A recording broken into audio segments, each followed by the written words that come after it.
ובפרט רבנו הקדוש כסובר נחמן וחוכמה רבנו רבי נחמן אפילו ספרה נחמן ומנזר אותו יגן עלינו ישראל אמן.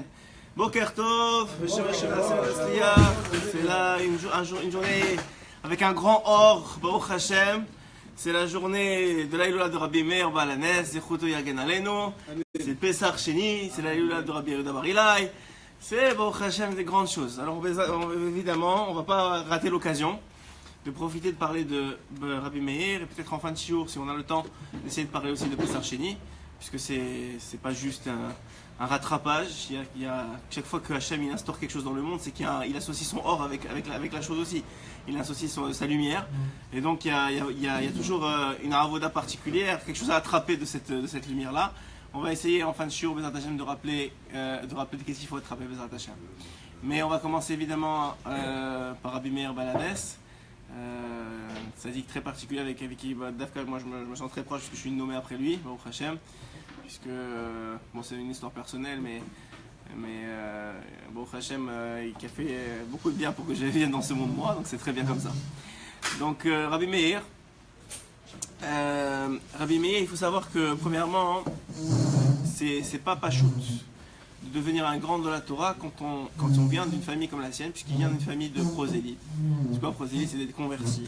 À l'époque, il faut savoir que Rabbi Meir, comme Rabbi Shimon Bar Yochai, comme Rabbi Yehuda Bar Ilai, comme beaucoup d'autres, les 5 en tout cas, qui ont été formés après les 24 000 élèves que Rabbi Akiva a perdus, ont été formés après la destruction du deuxième temple. Donc on est à la période d'après la destruction du deuxième temple, il y a à peu près presque 1500 ans, un peu plus que 1500 ans aujourd'hui.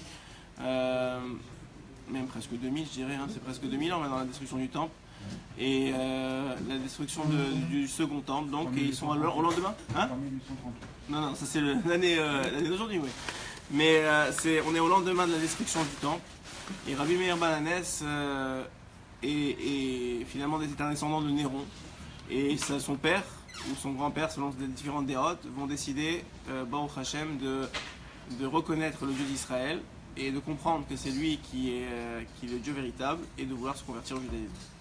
Et comme souvent, c'est pas dans la première génération que va se passer la récompense de se déconvertir, mais souvent, on l'a vu avec Rabbi Akiva, on l'a vu avec beaucoup d'autres, même dans notre génération.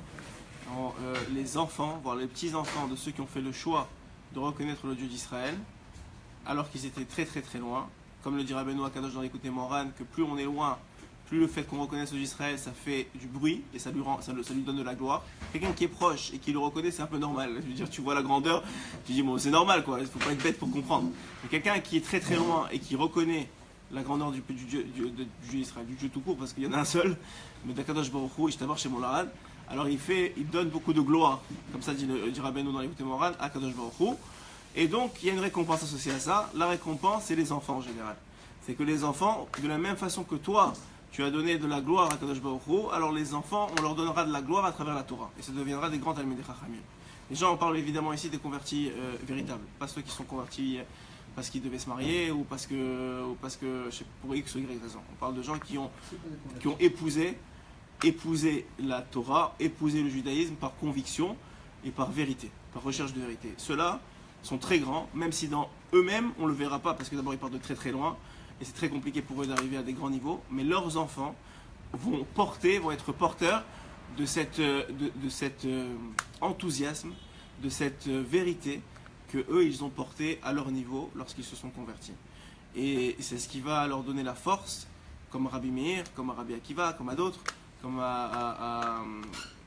au Targum Onkelos, qui est aussi un converti, mais lui de premier degré, c'est lui-même David Améler qui descend de Ruth, etc. C'est cette sincérité que c'est le cœur finalement. Hachem il te demande le cœur. Quand tu as le cœur, tu as tout le reste. Ça vient avec. Et donc là, Rabbi Meir il fait partie de ces descendants-là, mais il faut comprendre quand même, pourquoi je vous dis ça, parce qu'il faut comprendre le contexte de Rabbi Meir. C'est-à-dire que c'est les Romains qui nous ont chassés de Yerushalayim, c'est les Romains qui ont détruit le temple, et il est Romain finalement, enfin il descend de Romains quoi. Donc c'est pas évident de devenir le plus grand d'Israël ou l'un des plus grands d'Israël. C'est pour vous dire le mérite qu'il a eu par rapport à ça. Donc Rabbi Meir Baal Hanes, il fait partie donc comme je vous ai dit de ces 5 sages qui vont être formés par Rabbi Akiva.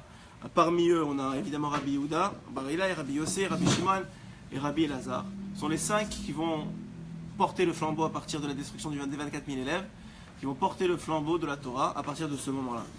Et c'est eux qui vont aller diffuser la Torah. Évidemment, comme je vous ai expliqué la semaine dernière, à l'époque, il n'y avait pas de livre. Donc chacun pour apprendre la Torah, qu'est-ce qu'il faisait? Il devait se déplacer d'un maître à l'autre. Alors tous, ils avaient plusieurs maîtres. Rabbi Akiva, c'était l'un d'entre eux. Mais il y avait aussi l'un des très connus qui était Elisha ben Abouya, dont vous connaissez probablement l'histoire, qui était l'un des plus grands de sa génération, qui était de la génération de Rabbi Akiva, avec Ben Azai et Ben Zoma qui montaient au Pardes. Qu'est-ce que ça veut dire? Je ne pourrais pas vous l'expliquer, mais dans les mots simples, ils ont découvert les plus grands secrets de la Torah. Et Elisha ben Abouya, ainsi que Rabbi Akiva, ainsi que Ben Azai, ainsi que Ben Zoma, sont arrivés à ce niveau-là de compréhension d'Akadosh Baruch Hu. Mais lorsque, comme je vous ai dit très souvent, lorsqu'on n'a pas les kélim, c'est-à-dire les réceptacles, qu'on n'est pas un individu suffisamment propre et net, et on parle d'ici de degrés extrêmement élevés, ça veut dire c'est même pas, nous on le verrait pas, on dirait que c'est des sadiques qui mourir, on leur embrasserait la main, il n'y a même pas de photo.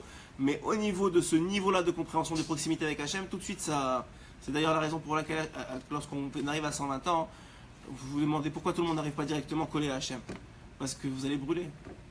Rabbeinu il dit vous allez brûler. Si vous n'avez pas les habits, les mitzvot et la compréhension de Torah qui s'appellent les habits de la Neshama, vous allez brûler comme au soleil. Donc Hachem ne peut pas vous rapprocher plus que là où vous avez vous-même être arrivé par mérite, par travail, par compréhension, par sacrifice dans ce monde-ci, à vous construire l'habit qui va vous permettre de vous protéger au niveau où vous allez être dans la moment. Mais sinon, vous montez plus haut, c'est fini, vous n'êtes plus là. Et c'est ce qui est arrivé avec les trois, sauf Rabbi Akiva qui lui avait les kélim. Mais malheureusement, Elisha ben Abouya n'avait pas les kélim. C'est une histoire racontée longuement dans la Gemara par rapport à son père, etc. Mais je ne rentrerai pas dans ça puisque c'est. Alors voilà, on va parler de ça justement. Et Elisha ben Abouya, pourquoi on en parle et pourquoi il est très connu? Grâce à Rabbi Meir en vérité, il est très connu. Pourquoi? Parce que finalement, Acher, à la fin, il a tout quitté. À cause qu'il a tellement été proximé, on en parlait la dernière fois, il a vu Matatron, qui est l'un des anges, assis sur le trône divin, et il a cru que c'était Dieu. Et là, il est devenu fou, il a dit bon, si c'est comme ça, alors c'est pas la peine. Il a tout arrêté. Et tous l'ont laissé tomber, sauf un, Rabbi Meir Balanès. Il a été énormément critiqué pour ça. Même, la Gemara a dit qu'un jour, laissez-moi retrouver, il me semble que c'était, oui, que Rabba Bar Shila, c'était Rabba Bar Shila. Dans Chagiga, à la page 15 Amoud Bet, là-bas c'est écrit comme ça. C'est écrit que Eliyahu Navi s'est dévoilé à Rabba Bar Shila. Et il lui a demandé. Il lui a dit, tu veux me poser une question? Eliyahu Navi, il lui a dit, tu veux me poser une question? Vous savez qu'Eliyahu Navi est l'un des seuls, pratiquement, à avoir le droit de venir se dévoiler comme ça chez beaucoup de personnes. Beaucoup de personnes. Beaucoup ont appris de Eliyahu Navi. Et Kol HaKavod Daraba. Alors, donc il est. donc Rabba Bar Shila, il lui pose une question. Quelle question il lui demande? Il lui dit qu'est-ce que fait Hachem? Qu'est-ce qu'il fait? alors entre autres, il lui dit, Eliyahu Navi lui répond. J'imagine qu'il fait beaucoup de choses, mais il fait une chose. Qu'est-ce qu'il fait? Eh bien, il dit des paroles de halakha que ses enfants, les sages d'Israël, ont dévoilé. C'est les halakhot. Il dit les halakhot des sages d'Israël. Il dit Beshem Rabbi Ishmael, il a dit ça. Beshem Rabbi Yehuda, il a dit ça. Hachem, il dit ça. Comme ça, il a dit Eliyahu Navi à Rabba Bar Shila. Il a dit sauf un, il dit pas les halakhot de Rabbi Meir. Il dit quoi? Les halakhot de Rabbi Meir, il dit pas. Il a dit pourquoi? Il a dit parce que Rabbi Meir, il a appris de Acher, alors qu'il était devenu déjà Acher donc Elisha ben Abouya. Il a appris de lui, et puisqu'il a appris de lui, il y a eu comme une accusation sur lui dans le ciel, et donc Hachem, il dit pas. Rabba Bar Shila, il répond à Eliyahu Navi. Donc déjà la force de Rabba Bar Shila. Il répond à Eliyahu Navi. Il lui dit quoi? Mais Rabbi Meir, qu'il ait appris de Acher, ça montre pas que c'est un faible. Au contraire, ça montre sa grandeur. Eliyahu Navi lui dit pourquoi? Il lui dit, regardez comment c'est beau, comment Hachem il fait les choses. Il lui dit pourquoi? Alors il lui dit, parce que il a fait comme, non c'est bon merci, il a fait comme un homme qui mange la grenade. Il lui donne l'exemple de la grenade. Rabba Bar Shila, il dit, comment on fait pour manger une grenade? Eh bien, on prend les graines qui sont entrelacées entre eux dans des écorces, toutes, chacune, les petites graines comme ça, il faut toutes les prendre une par une pour les enlever de leur écorce. Et on mange la graine et on jette l'écorce. Et Rabbi Meir, il a eu la grandeur, contrairement aux autres de sa génération, d'être capable de prendre les graines de grenade chez son maître et de les jeter l'écorce. Et à ce moment-là, Eliyahu Hanavi répond à Rabbi bar Shila, à partir du moment où tu as dit ça, maintenant Hachem, il dit, mon fils Rabbi Meir, il a dit. La question que tout le monde se pose, en tout cas Rabbeinu il la pose, il dit quoi? Hachem, il a besoin de Rabbi bar Shila pour comprendre ça. Il a besoin que Rabbi bar Shila il lui dit, tu sais, Rabbi Meir, c'était tellement grand qu'il pouvait manger la grenade.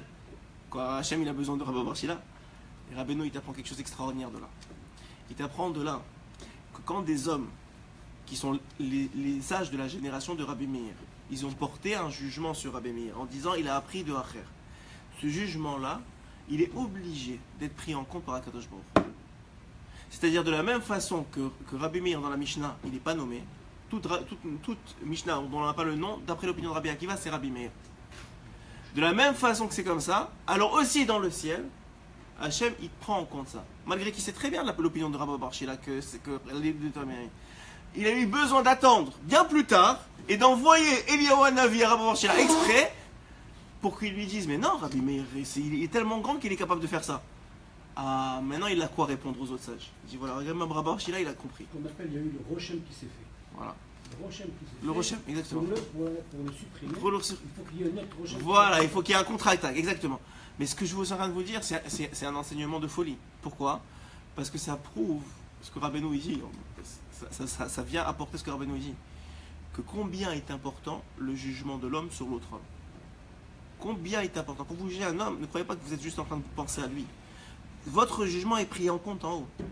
Quand vous êtes juif et que vous jugez quelqu'un d'autre, votre jugement est pris en compte en haut. Plus que ça, le Baal Shem Tov il dit que c'est comme ça qu'on te juge. C'est fait exprès. On te met une situation et on voit comment tu vas réagir pour être sûr que c'est selon tes règles à toi qu'on va te juger à toi. C'est comme ça que ça marche. Il dit le Baal Shem Tov, oi vavoy, celui qui tombe dans le panneau et qui juge négativement les autres. Il se tire une balle dans le pied lui-même. Et d'ailleurs on le sent, quand tu juges quelqu'un bien, tu te sens bien. Quand tu juges quelqu'un truc, toi tu as l'impression que tu juges, mais tu te sens pas bien. Ton âme, elle te dit ça va pas. Il y a quelque chose qui va pas. Pourtant, tu les comprends ce gars-là. Mais c'est négatif. Il y a une négativité qui vient d'entrer en toi. Tu le sens. Alors que quand tu as trouvé une façon de juger bien, mais non, mais tu sais, voilà, je l'ai vu faire ça, ou. Eh bien, toi-même, tu te sens bien. Mais ça n'a rien à voir avec toi, anyway. Non, ça a à voir avec toi, il dit Baal Shem Tov. C'est la façon dont on va te juger. Et on apprend même de cette histoire-là. Plus que ça. Comme je vous ai dit dans la Mishnah, Rabbi Meir, et toute Mishnah qui n'est pas écrit de nom, c'est pas d'habitude c'est écrit Rabbi Yehuda, Rabbi Shmuel, etc. Quand c'est pas écrit, c'est Rabbi Meir qui l'a écrit. Comme ça, la déa de Rabbi Akiva dans la Gemara. Maintenant, ça va plus loin que ça. Je vous ai expliqué un peu hier, on va le reprendre pour lire votre Rabbi Meir, que ça va beaucoup plus loin que ça. C'est écrit que c'est pas écrit, la halakha n'est jamais comme Rabbi Meir. Pourtant, il était plus grand que celui plus grand en Chokhmah en tout cas, que celui avec qui on suit la halakha qui était son Chavruta, qui est Rabbi Yehuda. Rabbi Yehuda on suit la halakha, Rabbi Meir on suit pas la halakha. Et pourtant Rabbi Meir était plus grand en Torah. Comment ça se fait? Alors les sages expliquent quelque chose d'extraordinaire. Personne n'était capable de comprendre Rabbi Meir. Et puisqu'on n'était pas capable de le comprendre, on ne pouvait pas suivre sa halakha. Parce qu'on ne comprenait pas. Parce qu'il était capable de te dire, ça c'est kasher, il te sort 18 000 explications, et la même chose, c'est pas kasher pour 18 000 explications. Ah, qu'est-ce qu'on fait? Et ça, il tranche, mais on ne sait pas pourquoi il a tranché, puisqu'il nous a prouvé le truc et le contraire, et te dit non, mais finalement c'est kasher. Mais pourquoi? Je ne sais pas pourquoi, tu viens de me prouver le contraire, et je t'ai cru. Alors comment je vais dire c'est kasher? Donc puisqu'il était tellement profond en Torah, et qu'il comprenait tellement tout, on ne pouvait pas, on ne comprenait pas. Alors on ne pouvait pas. Donc on prenait l'opinion de Rabbi Yehuda. Par contre, nous disent les sages, les Hatid Lavo, quand va venir le Mashiach, à ce moment-là, comme la compréhension sera tellement épanouie, on va tout comprendre, à ce moment-là on suivra Rabbi Meir. Par le niveau de compréhension qu'on va atteindre, puisqu'on comprendra maintenant pourquoi Rabbi Meir a dit ce qu'il a dit, alors à ce moment-là, oui, on pourra suivre Rabbi Meir. Ensuite de ça, qu'est-ce que faisait Rabbi Meir dans sa vie? Il étudiait la Torah, vous allez me dire, oui, mais pas seulement. Il fallait qu'il gagne de la vie, il n'avait pas la chance à l'époque d'être subventionné, ou en tout cas d'être aidé, pour pouvoir étudier la Torah tranquillement. Mais aussi ils avaient le niveau de faire ça. Aujourd'hui on a perdu beaucoup de niveaux, donc Donc si tu demandes à quelqu'un de travailler, il ne deviendra pas un Talmid Chacham Matsu, malheureusement. Ça peut être quelqu'un de grand en Torah, avec des très bonnes midotes, quelqu'un de sage, mais dans nos générations, quelqu'un qui fait du moitié-moitié, qui ne se donne pas totalement à la Torah, tu ne peux pas attendre de lui. Et c'est pas moi qui l'ai dit, Rav Kanievski l'a dit, son père, le Rav de Stipler, il l'a dit. Moi, je n'ai rien à dire. C'est les grands de la Torah et il faut les écouter. Et qui savent ce qu'ils disent. Dans notre génération, quelqu'un qui va travailler, qui ne se consacre pas 100% à la Torah, il ne deviendra pas un gaon. Il deviendra quelqu'un de très grand, il peut devenir un rave, il peut aider les autres, il peut connaître plein d'halachot. Mais un gaon, il pourra pas. Et comme il nous en faut, même si c'est un par génération, même si c'est deux par génération, ça c'est que un ou deux, alors les gens ils disent, ok, alors prends les meilleurs, et mets-les à la Torah, c'est les deux là, et c'est tout. Mais le problème c'est que les un ou deux qui sont devenus les gaon, c'est grâce aux autres. C'est parce que les autres ils sont là aussi. Quand il y en a, et c'est pas pour les 100 ou les 200 ou les 300 qui étaient à la yeshiva, que lui il est devenu gaon. C'est grâce à eux. C'est la Avira, la Torah, les pilpoulim, le fait que la Torah est mise en valeur, qu'il y a des gens qui s'y consacrent, qu'il y a une ville qui s'y consacre comme Debra, des choses comme ça, c'est nécessaire. Et ça, non seulement il faut respecter les gens qui font ces choix-là, il faut les admirer et les soutenir. Pourquoi ? Parce que la Torah d'Israël n'est pas oubliée aussi grâce à eux. Et parce que les Gaonim, nous on embrasse les mains que de Rabbi Chaim Kanievski ou de Chaim Pinto ou de Rabbi Meir ou de n'importe qui ou d'autres. Mais ces gens-là, ils sont devenus qui ils sont grâce aux autres aussi qui étudiaient avec eux, qui ont créé cette avira-là. Il faut comprendre ça aussi. Donc lui, qu'est-ce qu'il faisait ? Donc à l'époque, il ne faisait pas que étudier, comme tous les sages d'ailleurs. Il était sophère, il écrivait. Il faisait des mezuzot, des tefilin, il écrivait. Nous dit la Gemara, il me semble, la Gemara, elle dit que Rabbi Meir il gagnait 3 sélas par semaine. Je ne sais pas c'est quoi l'équivalent aujourd'hui, mais pas beaucoup d'argent. Comment il répartissait son argent ? Il avait un séla pour subvenir aux besoins de sa famille. Ouais. Il avait un séla pour se vêtir, pour s'habiller. Il avait un séla, donc un tiers de son salaire, qui allait pour soutenir ceux qui étudient la Torah. Rabbi Meir, c'est comme ça qu'il divisait son argent. C'est une leçon pour nous. Il avait un tiers pour manger, un tiers pour se vêtir et un tiers pour la Torah. Il gardait rien. Ok, c'est un niveau, hein. Mais il gardait rien. C'est-à-dire qu'il lui restait rien. Et un jour, ses élèves lui ont dit, mais qu'est-ce qui va devenir de vos enfants ? Ils lui ont demandé, qu'est-ce qui va devenir de vos enfants ? Vous n'avez rien laissé pour eux. Il ne reste rien. Il reste rien pour eux. C'est ça qu'il a répondu. Il leur a dit, s'ils sont tzadikim, Hachem, il leur pourvoira. Il leur a donné un Teilim à l'appui. Le Teilim qu'on dit dans quoi ? Dans Birkat Hamazon. J'ai été jeune, oui, je suis devenu vieux, et jamais j'ai vu délaisser un enfant obligé de manger du pain, un enfant de tzaddik de manger du pain. Ça n'existe pas. Ça n'existe pas. Alors ça a l'air que, comme ça David Amelach dit, donc ça veut dire que c'est comme ça que ça marche. Maintenant, vous savez que il s'appelle Rabbi Meir Balanes, ouais. Balanes, ça veut dire le faiseur de miracles. Ouais, ou le propriétaire du miracle, plus exactement. C'est un propriétaire de miracle. Pourquoi on l'a appelé comme ça ? La Gemara, elle explique qu'il y avait une histoire en particulier à partir de laquelle on l'a appelé comme ça. Il y avait beaucoup de sages à l'époque qui faisaient plein de miracles, qui ressuscitaient tous les morts. Donc c'est pas très compliqué. Mais il avait une propriété, et aussi c'était aussi une annonce pour le monde à venir. Aussi, pourquoi je vous ai dit, j'ai sauté, pourquoi je vous ai dit qu'Elisha Ben Abouya, on le connaît grâce à Rabbi Meir ? Parce que Elisha Ben Abouya est devenu Acher, mais Rabbi Meir, avant de mourir, il a dit, il a dit, moi, je ne peux pas laisser. Elisha Ben Abouya, quand il est mort, quand il est parti de ce monde, on lui a dit, tu ne peux pas rentrer ni au Gan Eden, ni au Gehinam. Gan Eden, tu ne peux pas rentrer parce que tu as fait trop de fautes. Gehinam, tu ne peux pas rentrer parce que tu as trop de Torah. On ne sait pas où te mettre. Alors, pendant des années, toute la vie de Rabbi Meir, il restait comme ça, kibutake vers là, passer d'un endroit à l'autre, il ne savait pas où aller. Rabbi Meir, il a dit, grâce à moi, une fois que je vais partir de ce monde, c'est vous dire la ma'ala d'un tzaddik qui part de ce monde, qui est beaucoup plus grand que quand il est de son vivant. Ouais, il a dit, grâce à moi, à partir du moment où moi je vais partir de ce monde, vous allez voir que de la tombe de Acher, de Elisha Ben Abouya, va sortir du feu, de la fumée.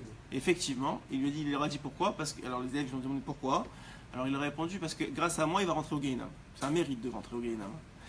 Grâce à moi il va rentrer au Gehinam, il va pouvoir purger. Effectivement, dès qu'il est parti, on a commencé à voir de la fumée de la tombe de Acher. Il y a Rabbi Yehuda, Anassi, qui était l'élève de Rabbi Meir Balanes, Plusieurs années plus tard, il a dit c'est honteux. Quelqu'un qui a étudié la Torah comme ça, qui a appris un mot maître Rabbi Meir et on lui sort du feu. Il a dit moi quand je vais partir de ce monde, vous allez voir arrêter, il va rentrer directement au Gan Eden. Effectivement, à partir du moment où Rabbi Yehuda est parti, ça a arrêté la fumée et Rabbi Acher est rentré au Gan Eden, Elisha ben Abouya est redevenu Elisha ben Abouya, il a purgé ce qu'il avait à faire. Et c'est quand même une grande leçon pour nous. Maintenant, je vous ai dit que. Oui, pourquoi on l'appelait Baal Hanès? Alors il y a une histoire qui est rapportée dans la Gemara. Et c'est l'histoire est la suivante. Rabbi Meir, il avait une femme qui était extraordinaire. Selon la plupart des sages, elle était plus grande en Torah que Rabbi Meir. En Torah, je ne vous dis pas en Miklinut Trasadi, mais en gâteau. En Torah. Elle enseignait à des hommes devant un rideau. Comme les filles de Rachi apparemment. J'ai lu ça il n'y a pas longtemps. Elle enseignait à des hommes la Torah devant un rideau. Elle mettait un rideau, elle leur enseignait la Torah. Tellement elle était grande. Plusieurs fois dans la Gemara, on voit qu'elle reprend des Talmidei Chachamim. Il y a une fois dans la Gemara, je ne me rappelle plus qui lui a dit, il lui a demandé la direction d'une ville, de Lod. Il lui a dit où est-ce qu'on va, comment on fait pour aller à Lod. Elle lui a dit quoi? Comme ça tu parles à une femme? Dis-moi Lod. Pourquoi tu me dis comment on fait pour aller à Lod? J'ai pas besoin de savoir tous ces mots-là. Comme ça tu parles, tu ajoutes les mots avec la femme. C'est à son époque, elle a commencé à l'engueuler. Et plein de fois comme ça, même Rabbi Meir, plusieurs fois elle l'a repris en Torah. Par exemple, c'est rapporté dans Masechet Brachot, à page 10a. Là-bas c'est rapporté comme ça. C'est rapporté que il y avait sur la route, le chemin entre le Beth Knesset, le Beth Midrash et sa maison, il y avait des voyous qui traînaient, des juifs, mais des voyous qui traînaient comme ça, dans la rue comme ça. Et à chaque fois qu'il voyait Rabbi Meir passer, il l'embêtait. Je sais pas, il faisait semblant de jouer avec des pierres. Et il l'embêtait. Au bout d'un moment, il est rentré chez lui, il a dit j'en ai marre. Je vais les finir ceux-là. Je vais les finir à la, c'est pas possible, c'est fini. Je vais dire quelque chose dans Shachem, c'est fini. Et elle lui a dit quoi? Comme ça tu parles, Rabbi Meir? Comme ça tu parles? Pourquoi? Dans Tehillim c'est écrit quoi? C'est écrit que c'est les Chot'im qui vont disparaître? Ou les Chataim qui vont disparaître? Est-ce que c'est les fauteurs qui vont disparaître? Ou ceux qui ont ou les fautes qui vont disparaître? Et il s'est écrit Chataim, mais alors? Il va dire si c'est les Chataim qui vont disparaître, tu dois juste prier pour qu'ils fassent tchouva. Eux ils n'ont pas besoin de disparaître. Juste leurs fautes ils ont besoin de disparaître.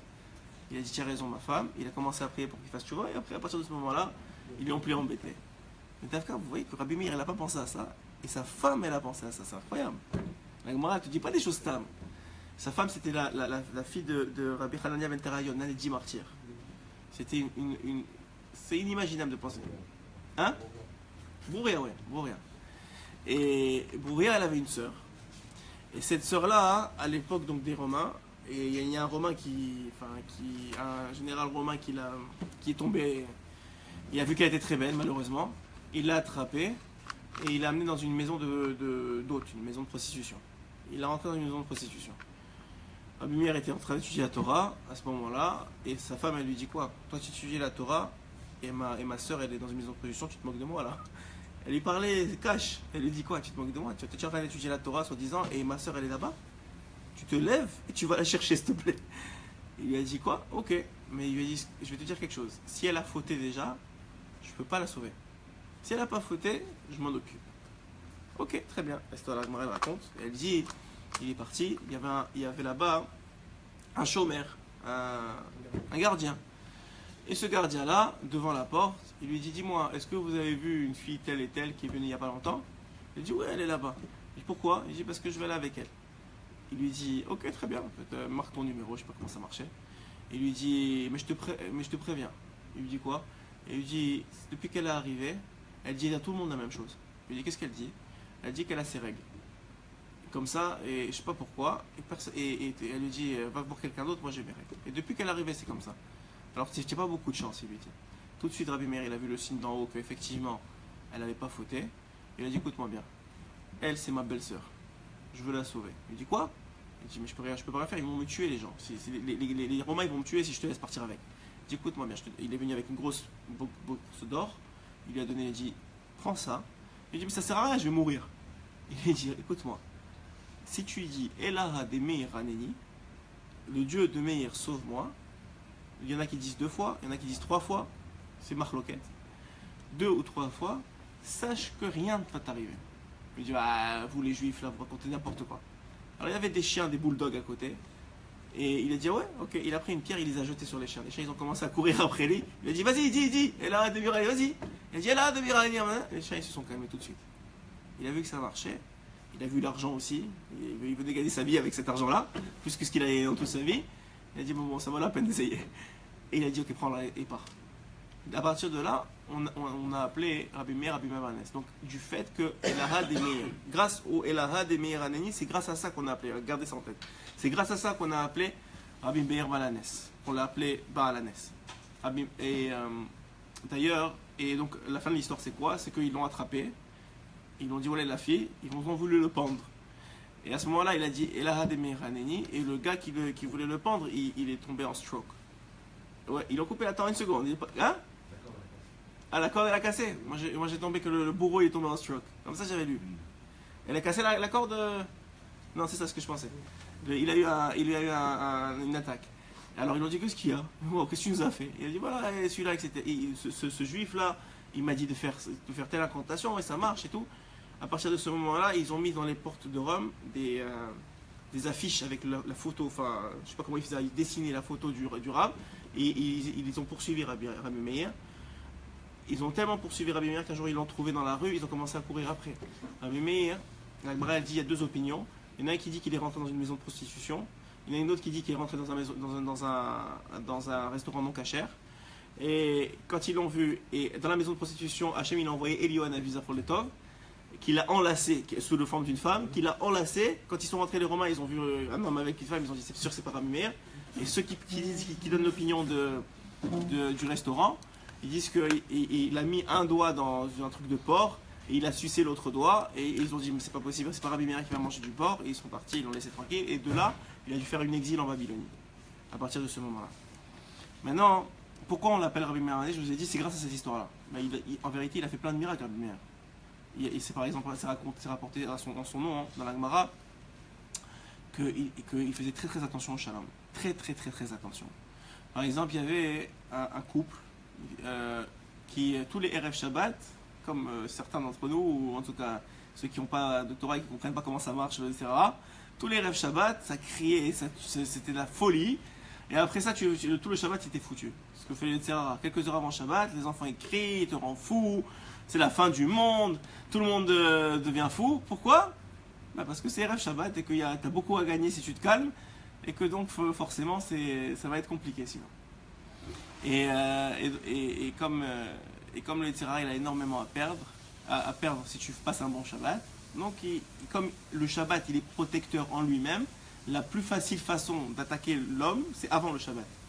Parce que le Shabbat, c'est plus difficile d'attaquer l'homme pendant le Shabbat. S'il est bien rentré dans le Shabbat, le Yetzirah a beaucoup plus de travail à faire. Il peut, mais il a beaucoup plus de travail à faire. Donc, Erev Shabbat, ce couple-là, ils sont tombés dans le panel et ça faisait du bruit dans tout le quartier, tellement ils critiquaient. Un jour, et c'était encore une fois sur la route, parce que vraiment, il voyageait pas beaucoup. Donc, c'est sur la route entre le Beth Midrash et la maison. Et donc, quoi? Rabbi Meir, et donc il entend ça, une fois, deux fois, trois fois, il dit bon c'est bon, il y en a marre. Donc Erev Shabbat, qu'est-ce qu'il fait? Il va taper à la porte. Quelques heures avant Shabbat, le mari il ouvre la porte, il voit Rabbi Meir Balanes. Il dit quoi? Kodarav, qu'est-ce qu'il y a? Qu'est-ce qui se passe? Rien, je suis venu prendre un café avec vous. J'avais un peu de temps avant Shabbat, vous m'accueillez? Il se regarde, il dit, Rabbi Meir, on peut pas le laisser à la porte, on est obligé de l'accueillir. Il l'accueille, il l'installe, qu'est-ce que vous voulez? Rien, un petit thé, comme ça. Et bien, il continue les préparations de Shabbat, mais bien sûr, là, ils ne peuvent pas parler. Il lui dit, genre, attends, je t'attrape après. Mais une fois après, il attendait la rentrée de Shabbat, jusqu'à la rentrée de Shabbat. Il dit, Shabbat Shalom, il repartait. Une fois, deux fois, trois fois. Au bout de trois fois, on a entendu une voix, qui était le Samer même, qui a dit, malheur à moi, et malheur qui est. Il a dit que, malheur à moi, qui est Rabbi Meir dans ce monde, qui m'a fait sortir de cette maison, voilà comme ça il a rapporté. Donc vous voyez la force de Rabbi Meir, il voyait des choses incroyables, il était capable, le shalom, encore une fois une histoire sur le shalom de lui, il donnait shiur évidemment, tout le temps, et en particulier vendredi soir il donnait shiur. Et un jour il y a une femme, qui venait à son shiur, donc à l'époque aussi il y avait des femmes qui venaient au shiur des grands, j'imagine dans des gars complètement séparés, etc. Mais cette femme-là, le shiur il a duré un peu plus longtemps, et cette femme-là elle est rentrée après l'extraction des bougies de Shabbat. Et son mari, il n'allait pas au shiur, c'était pas un Talmid Chacham malheureusement pour elle. Et donc il est rentré et elle est rentrée après. Le mari, à l'époque, il se permettait plus de choses qu'aujourd'hui, donc il s'est énervé avec elle. Il lui a dit quoi? Tu rentres après les extinctions des veaux? Aujourd'hui, si ta femme elle rentre après pour la Torah, tu l'embrasses la main, tu dis tiens la chambre de Torah, comment Hachem, je suis très content, tu restes toute la nuit là-bas. À l'époque, c'était pas la même chose. Hein. Et il commence à l'engueuler, quoi? Tu rentres maintenant, mais ça va pas, c'est quoi ce rave là qui t'a fait attendre jusqu'à maintenant, jusqu'à l'extinction des bougies? Il lui a dit, il n'est pas question, mais la prochaine fois que je veux que tu craches sur lui. Si tu craches pas sur lui, tu reviens pas à la maison. Il dit, mais c'est Rabbi Meir, qu'est-ce que je vais cracher sur Rabbi Meir? Il lui dit, si tu craches pas, je te donne le guet, c'est fini. À l'époque, comment ils étaient fous.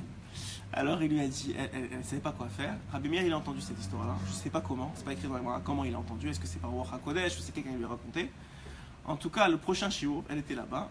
Et avant le shiur, il l'a fait venir, il a dit, amenez-moi cette femme-là. Telle et telle femme, ils l'ont amené. Il a dit, wow, qu'est-ce qui se passe? Il lui a dit, dis-moi, j'ai besoin que tu me enlèves le Haïnara. Elle a dit, ah bon? Il dit, oui, il y a une ségoula, une incantation, qu'on dit ce verset-là, et on crache 7 fois dans l'œil de l'individu, et ça lui enlève le Haïnara.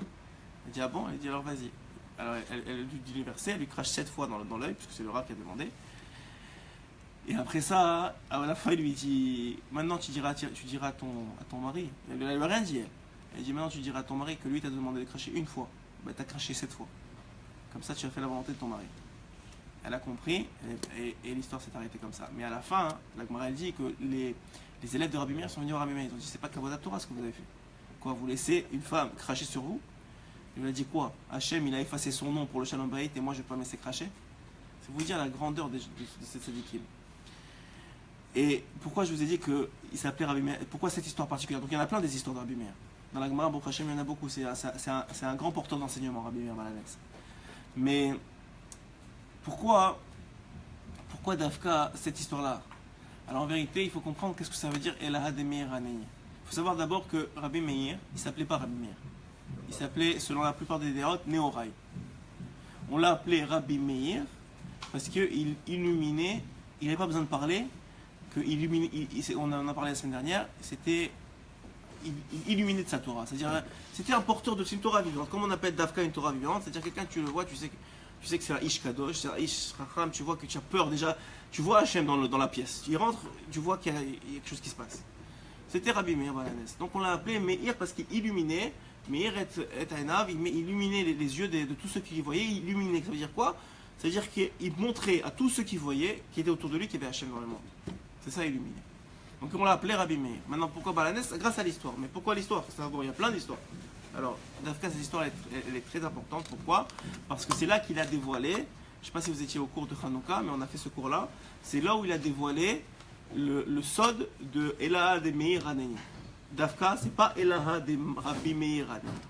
Il y en a qui se trompent, même des livres qui se trompent, mais la Ségoula, c'est pas Elaha, c'est pas le Dieu de Rabbi Meir, il répond moi, mais c'est le Dieu de la lumière ou le Dieu qui illumine, réponds-moi.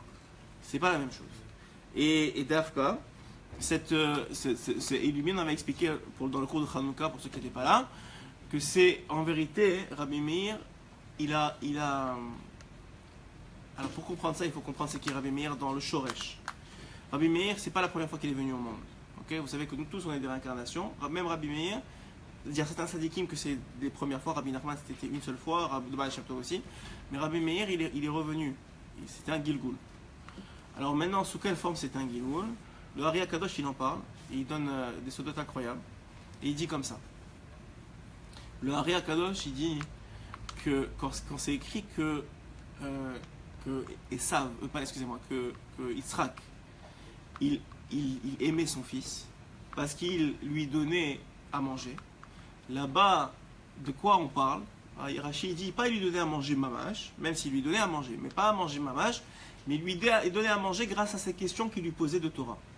Esav lui posait des questions de Torah pour faire, on va dire, semblant qu'il était intéressé. La Gemara rapporte c'était des questions sur le Maaser. En tout cas, on rentrera pas dans les détails, mais il lui posait des questions de Torah. Et tout le monde pense, à Pipchat, que Rashi vient te dire bon, il est tombé dans le panneau, qu'il était intéressé par la Torah, et donc ça lui a plu. Et le Hari te dit non. Comment tu peux croire que Yitzhak il est tombé dans le panneau? C'est sûr qu'il n'est pas tombé dans le panneau. Yitzhak n'est pas tombé dans le panneau. Yitzhak n'est pas tombé dans le panneau. Par contre, Yitzhak a vu quelque chose chez Rabbi Meir et chez Esav. Qu'est-ce qu'il a vu? Il a vu Rabbi Meir. Dans les paroles de Torah, de questions de Torah qui avaient complètement, pour nous ça fait pas de sens, le Maaser du sel, des choses comme ça, il a vu Rabbi Meir. Il a vu l'étincelle de Rabbi Meir. Et c'est ça qui lui a plu chez Esav. Et c'est une leçon pour nous dans l'éducation. Que Esav c'était 99,9% de Ra. Mais il avait Rabbi Meir, Rabbi Akiva, Ankelos en lui. Ils viennent tous de Esav. Et puisqu'il avait ça, il a dit, si cet enfant-là, il est capable d'avoir ça en lui, c'est qu'il n'est pas forcément mauvais. Et il s'est concentré que sur ça. C'est ça la technique de Yitzhak. C'est de se concentrer sur le bien de l'enfant, qui s'appelle Rabbi Meir, Rabbi Akiva, etc. Mais en particulier, nous dit le Kadosh, Rabbi Meir. Donc Rabbi Meir, il était Nitzot dans l'être de Esav. Maintenant, le secret, il est très fort. C'est quelque chose que je n'avais pas compris avant ce Hari Kadosh. C'est qu'il y a une différence entre la Neshama et les Nitzotzot. C'est quoi les Nitzotzot? Alors, le Hari Kadosh, il donne la comparaison suivante pour comprendre. Il dit que tous ceux qui vont venir après nous, c'est-à-dire tous nos enfants, petits-enfants, arrière-petits-enfants, ils sont contenus en potentiel en nous. Ça s'appelle des Nitzotzot. C'est des étincelles qui sont contenues en nous, qui vont s'exprimer dans des réalités physiques par la suite, par le fait qu'on a transmis à nos enfants, puis nos enfants vont transmettre à leurs petits-enfants, de matériel génétique spirituel on parle, et etc. etc. Ça s'appelle des Nitzotzot. Donc, et ça, c'était pas Rabbi Meir, c'était pas la Neshama de Rabbi Meir, mais il avait le Nitzot, c'est-à-dire en lui, il avait le potentiel de Rabbi Meir, qui s'est transmis bien plus tard. Comme Ruth avait le potentiel de David et du Mashiach qui s'est transmis bien plus tard. Ça s'appelle un Nitzot. Ça ne veut pas dire que Ruth c'était David, c'est pas la même Neshama. Mais il avait le Nitzot 2. Par contre, quand on revient en Gilgoul, c'est a priori la même Neshama. Donc Rabbi Meir c'est le Gilgoul de qui? Et là, ce que vous allez écouter c'est de la bombe atomique. Le Hari HaKadosh dit, on apprend de sa femme qui était Rabbi Meir. C'est grâce à sa femme qu'on sait de Rabbi Meir qui était le Gilgoul. Pourquoi? Alors c'est une histoire un peu triste, mais c'est la Torah, je vous la raconte. Sa femme, c'est Brouvéa, que je vous ai dit était une tzadékette énorme, une chachama d'une grandeur plus grande que Rabbi Meir. Sa fin a été très dure. C'était quoi sa fin? Eh bien, un jour, elle était en train de se vanter de sa capacité de Torah, etc. Et Rabbi Meir, il lui a dit, ah ouais, c'est comme ça, on va voir. Tu crois que tu es plus grand que tout le monde? On va voir. Et donc Rabbi Meir, il a demandé à un de ses élèves d'aller au shiur de sa femme. Un de ses élèves, pas n'importe lequel, quelqu'un qui était extrêmement chacham, mais surtout très beau. Très beau. Quelque chose qu'on ne peut pas comprendre. Il est allé au shiur de sa femme. Premier shiur, il a posé une question. Deuxième shiur, une autre question. Elle a été attirée par sa chokhma d'abord. Et ensuite de ça, elle a poussé un peu le rideau. Et elle a regardé c'était qui. Et elle a été séduite. Et après ça, d'une chose à l'autre, à la fin de la shiur, il est resté. J'ai besoin de vous poser une question, rabbinite, s'il vous plaît. Et il lui a donné un rendez-vous. Et elle a accepté. En se préparant au rendez-vous, Brouria, et je vous expliquer après, je vous raconte l'histoire parce qu'a priori, on croit, si on la comprend comme nous, on va la comprendre, ça veut dire que c'est n'importe quoi, c'est pas une femme normale, Brouria, vous comprenez? Donc elle ne peut pas tomber dans les panneaux comme ça. Je vais vous expliquer après comment le Harizal il explique. Je vous donne l'histoire de la Gemara. Et Brouria, elle est en train de se préparer pour aller au rendez-vous, et là, elle est face à sa glace. Et elle se regarde, elle dit quoi? Moi je vais tomber? Elle dit, j'ai pas d'autre choix. Elle était à l'étage de la maison. Elle sort par la fenêtre et elle se suicide. Elle tombe, elle meurt. Comme ça, elle meurt pour rien. Alors le Hari demande, il dit, comment on peut dire que Brouria était tellement grande si elle a fait la pire avéra du monde, qui s'appelle le suicide? Le suicide, c'est une avéra, c'est la pire du monde. Il n'y a pas de... Bon, peut-être avec Rabbeinu il y a un tikkun, mais le Zohar et beaucoup de poskim disent qu'il n'y a pas de tikkun à ça. Il n'y a pas de réparation. Que tu t'es enlevé la vie alors que Hachem il t'a dit non, c'est pas le moment, il n'y a pas de réparation. C'est la pire avéra qui existe dans ce monde. Comment on peut dire, alors que on dit toujours que Rabbi Brouria c'était quelqu'un d'extraordinaire, et pourtant, on voit qu'elle a fait ça. Alors le Harizal il vient, il t'explique tout. C'est ça qui est tellement magnifique chez l'Arizal. Avec la Torah Tagilgulim, il t'explique tout. Donc il dit, écoutez bien. Premièrement, elle ne s'est pas suicidée. Mais elle s'est donnée la mort. Oui, elle s'est donnée la mort, c'est vrai, mais elle ne s'est pas suicidée. Ça ne s'appelle pas un suicide. Pourquoi? Parce que c'est écrit dans la Gemara, c'est écrit dans la Torah, que pour 3 choses, un homme, il peut se laisser mourir. Si on l'oblige à tuer quelqu'un d'autre, si on l'oblige à se prosterner devant une idole, à faire avodah zara, et si on l'oblige à faire arayot, c'est-à-dire des relations interdites, qui était le cas pour Brouilla, à ce moment-là, il doit préférer la mort que ça. Et ça s'appelle mourir par Kiddush Hashem, qui au contraire du suicidé, qui lui n'a pas de tikkun, celui-là n'a même pas de jugement en haut, et il passe directement au 7e ciel, au 7e Gan Eden, nous dit le Zohar Kadosh. C'est la plus grande récompense. S'il y a une façon de mourir, il faut prier pour celle-là. Mais en son temps, pas avant. C'est-à-dire le jour où vous devez, mais pour celle-là, c'est la meilleure. C'est un grand mérite. Rabbeinu, il a prié beaucoup pour ça, pour mourir par Kiddush Hashem. Et donc le Hari, déjà, il te pousse la question de côté, il dit elle ne s'est pas suicidée. Ne commence pas à t'énerver, elle ne s'est pas suicidée. Au contraire. Alors, mais il continue à dire, mais attends. Sauf, il n'y avait pas personne qui lui tirait, il y avait un flingue sur sa tête, il lui disait, vas-y, tu fais l'action ou truc. Et le Hari, il t'explique, par la Torah Tagilgulim, c'est quoi exactement la situation. Il dit que Rabbi Meir Balanes, c'était le Gilgul Mamash, c'est-à-dire c'était la Neshama Mamash de Adam Arishon. Mamash. C'est-à-dire qu'Adam Arishon ont été tous inclus dans lui en tant que Nitzot, ce que je vous ai expliqué tout à l'heure, en tant que potentiel. Mais sa Neshama Mamash, c'était Rabbi Meir Balanes.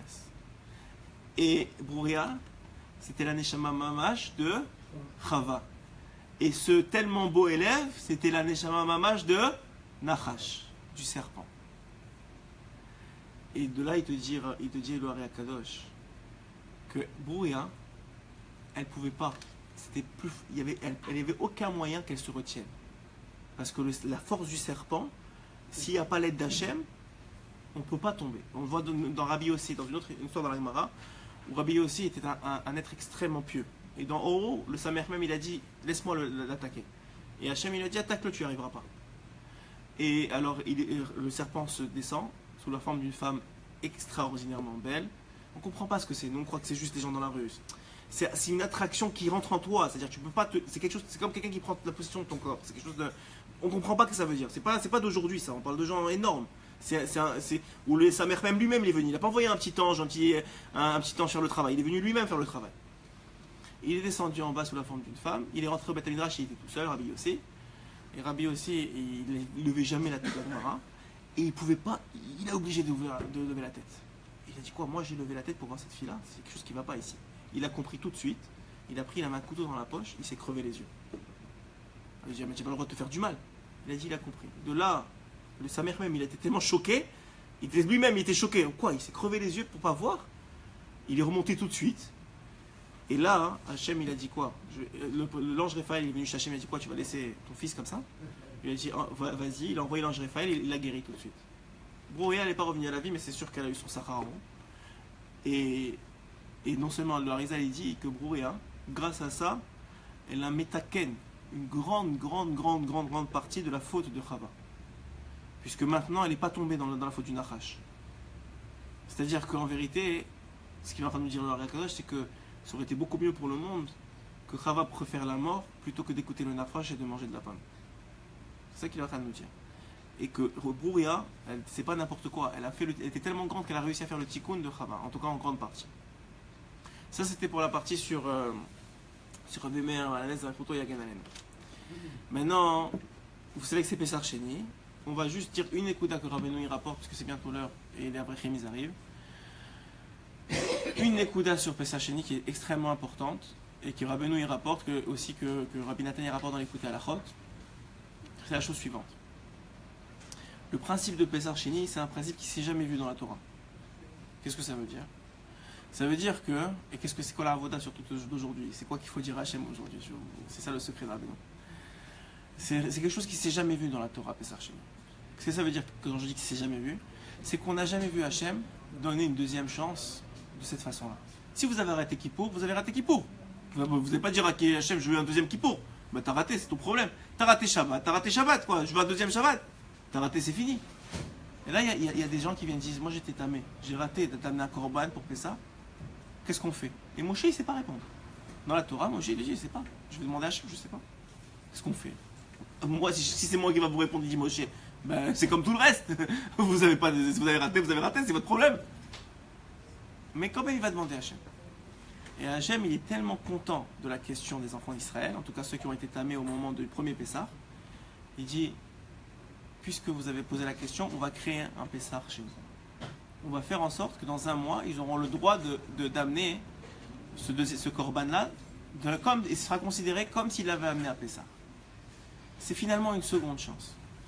Sur ça, Rabbi Nathan il dit, de là, Rabbeinu il a une réaya, il a une preuve que En Shum Yehush Ba'olam Klal. Il n'y a pas de désespoir dans le monde. Tout ce que tu as à faire, c'est croire que Hachem il te donne une deuxième chance. C'est croire que Hachem il te donne. Si tu demandes à Hachem une deuxième chance, il sera tellement content que tu lui auras demandé. Là, c'est Dafka en plus pour lui apporter. Il ne gagne rien, presque. Il gagne rien de ça. Il lui apporte une offrande. Tu as raté quelque chose. Tu as raté 30 ans de ta vie. Et là, tu te réveilles. Et là, tu dis, Hachem, je t'en supplie, donne-moi une deuxième chance. Mais tu as raté 30 ans de ta vie, c'est fini. Non. Tu fais la maladie, tu fais tchouva, be'ahava. Tes fautes, ils sont transformés en mitzvot. De là, Rabbeinu il dit, En shum yehush ba'olam klal. Donc la avoda d'aujourd'hui, c'est de demander une deuxième chance à Hachem. Et de ne pas avoir honte. Malgré tout ce qu'on a fait. Malgré tout ce qu'on a fait, demander à Hachem, moi aussi je veux. Moi aussi je veux faire partie des sadikim, moi aussi je veux faire partie de la Torah, moi aussi je veux faire partie des mitzvot, moi aussi je veux. Donne-moi la chance. C'est vrai que j'ai fait des fautes, tu m'as donné des embranchements, j'ai pris le contraire. Bon, tout le monde sait qu'est-ce qu'il a fait dans sa vie. Mais Pessah Sheni, c'est le symbole de la deuxième chance créée par l'homme. Créée par l'homme, parce qu'il aurait pu donner, si Pessah Sheni ça existait en vérité, ce concept de deuxième chance, il existait depuis la création du monde.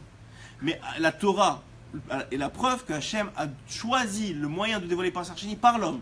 Comme c'est par exemple avec les filles de Sélophrad pour la terre d'Israël, ou comme c'est avec Yitro pour les juges. Il a certaines fois dans la Torah, n'a pas donné directement, lorsque Moshe est monté en haut, la loi, et a attendu que les événements de la vie ont fait que l'homme a dévoilé. Et il y a une raison particulière. Une fois, c'est parce qu'il veut donner du mérite à l'homme.